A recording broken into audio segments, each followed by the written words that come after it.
Hey guys! Eu fiz um vídeo pra vocês com dicas sobre as provas de Cambridge e vocês me pediram dicas específicas para as provas do PET e do FCE. Então esse aqui é o primeiro vídeo sobre o PET, que é o Preliminary English Test, que é o nível B1, que é intermediário. A prova do PET é dividida em 3 parts. A gente tem o Reading e o Writing juntos, o Speaking e o Listening. É 1h30 para você fazer o Reading e o Writing, uns 40 minutos do Listening, e o Speaking demora uns 15 minutos, sendo que o Speaking pode ser feito em um dia diferente do dia que você faz o resto das provas. A avaliação de Cambridge é por conceito, então você pode tirar A, B, C ou D. Abaixo de D, eles costumam te dar uma carta de recomendação que você é nível A do nível de prova anterior. No caso, seria o CAT.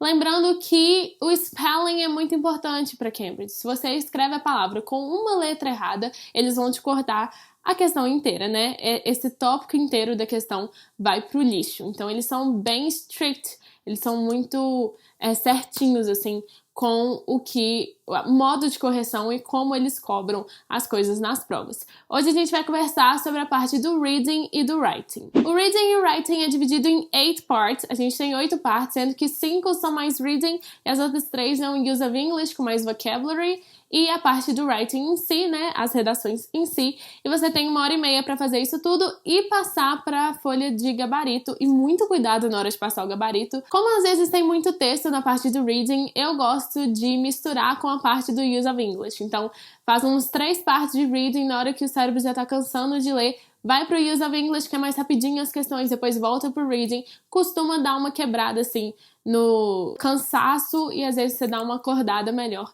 para fazer a prova. A part 1 da prova é de Reading. Ela tem um sign, uma letter, uma message, tem um textinho e tem 3 possible answers, né? Multiple choice. Ela é múltipla escolha, tem 3 possibilidades. Você tem que marcar a que melhor fala a mesma coisa que tá no sign ou na letter, ou respondendo a pergunta que eles vão te dar naquela questão. Costuma ser bem tranquila essa parte, mas tem uma ou outra pegadinha, alguma coisa muito específica de vocabulary que você tem que prestar atenção. Outra parte que existe é a matching exercise. Você tem 5 textos, 5 pessoas e 8 textos, e você tem que marcar, relacionar, né, um com o outro, sendo que tem 3 extras para te confundir. Então, prestar muita atenção nas características de cada pessoa para ver o que o texto melhor encaixa naquela ali. Outro exercício que existe no Reading é True or False. Você vai ter um texto e vai falar True or False para as opções que eles te dão depois. O que eu gosto de fazer é grifar no True or False o que é a parte mais importante daquele exercício, que na hora que eu estiver lendo o texto eu já busco exatamente aquela informação. Pode grifar lá em cima no texto também, que aí fica mais fácil de justificar e na hora que você estiver revisando, você vê mais rápido por que a resposta 3 é True or False. Outra parte de Reading é Multiple Choice em relação ao texto. Eu faço a mesma coisa do True or False. Grifa nas perguntas que eles querem, na hora que lê o texto, já busca a resposta das perguntas, já volta nas alternativas e vê qual melhor responde. Isso costuma, às vezes, ganhar um pouco de tempo do que você ler o texto inteiro, ler a pergunta e voltar no texto. Se você já sabe qual que é a pergunta, o que você quer saber, você economiza um pouquinho de tempo na hora de fazer a leitura do texto. Outro exercício do Reading e Writing é um texto com algumas gaps e você tem 4 opções de palavras para colocar no lugar daquela gap. Lê o texto, já tenta imaginar o que você colocaria naquele espaço, vai nas opções, já elimina as que são muito absurdas, se ficar em dúvida, pula, vai continuando e depois volta. É muito questão de gramática essa questão, então presta atenção se tem uma preposition depois, qual que é, o que a gente usa antes dessa preposition. A dica é, faça muitos exercícios desse tipo, para que fique mais tranquilo de resolver e vai ficar cada vez mais automático para você saber qual é a resposta em cada situação. Tem uma questão que é clássica em prova de PET, que é reescrever a frase, que ela tem o mesmo sentido da frase anterior, mas não pode usar mais do que 3 palavras. Essa questão vai ter em todos os exercícios de PET possíveis que vocês forem fazer.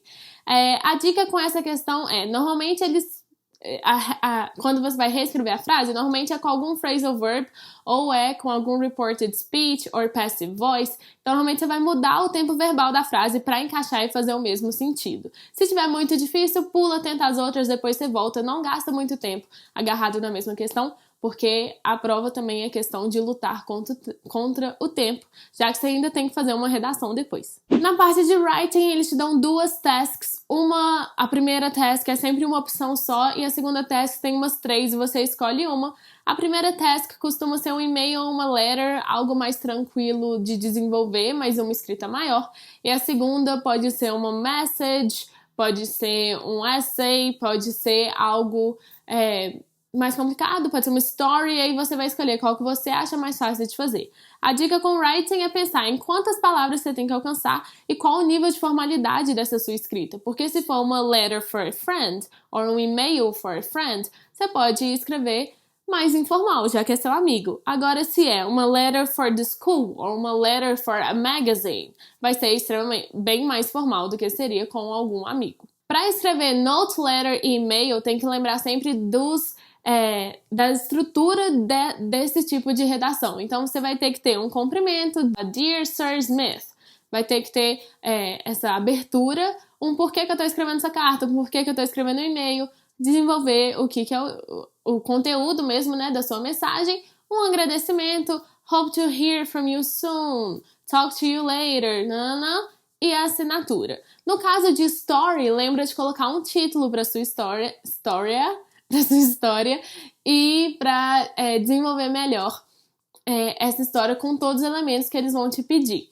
A ideia de writing é legal você fazer uma estrutura, como um rascunho, como introdução, vou falar isso, parágrafo 1, isso, parágrafo 2, isso, conclusão é isso. E aí você já escreve direto na sua folha que você vai entregar, porque é muito complicado você ter tempo de fazer a redação para passar limpo na folha de gabarito. É melhor fazer direto, que você já não corre risco de deixar uma folha em branco porque não deu tempo de passar. Então já faz uma estrutura e já passa direto na folha de resposta. Presta muita atenção quando tem uma pergunta a ser respondida na sua task, se você realmente respondeu a sua pergunta ou se você só citou e passou por ela sem realmente ter trabalhado o assunto que eles te pediram naquela questão, porque vai ser grande parte da sua nota se você conseguiu atingir o que eles te pediram. Lembra sempre de revisar o seu texto, porque muito errinho bobo pode passar. E a questão de palavras, você não precisa ficar contando palavras, todas as 100, 120 palavras que vão ter no seu texto. Você conta uma linha cheia de palavras e multiplica por quantas linhas você tem. Você vai ter uma ideia de quantas palavras tem no seu texto. E levando em conta sempre que 10 palavras a mais e 10 palavras a menos é ok. É melhor ter para mais do que ter para menos, né? Mas não é legal se eles pediram 100 palavras, você escrever 160 palavras. Aí você já passou muito do seu limite. A dica é: faça muitos e muitos mock tests para ficar muito tranquilo, você não ter nenhuma surpresa quando chegar um exercício de um tipo. E faça especialmente exercícios que você tem mais dificuldade. Eu, quando fiz as provas de Cambridge, eu não fiz o PET, eu fiz o FCE, o CAE, e a parte de reading sempre foi uma parte que a minha nota caía por cansaço. Porque eu cansava, eu não conseguia concentrar e eu não conseguia raciocinar o que a questão me pedia. A dica é fazer muitos mock tests. O próprio site de Cambridge tem muitos mock tests disponíveis. Eu vou deixar aqui na descrição para vocês. Qualquer outra dúvida sobre o PET, pode deixar aqui nos comentários que a gente volta fazendo outro vídeo. E o próximo vídeo é sobre o speaking e o listening do PET. Então, fique ligado que tem mais coisa sobre o PET vindo por aí. Um beijo, see you in the next video. Eu sou a Gabi Monteiro e eu leio na rede.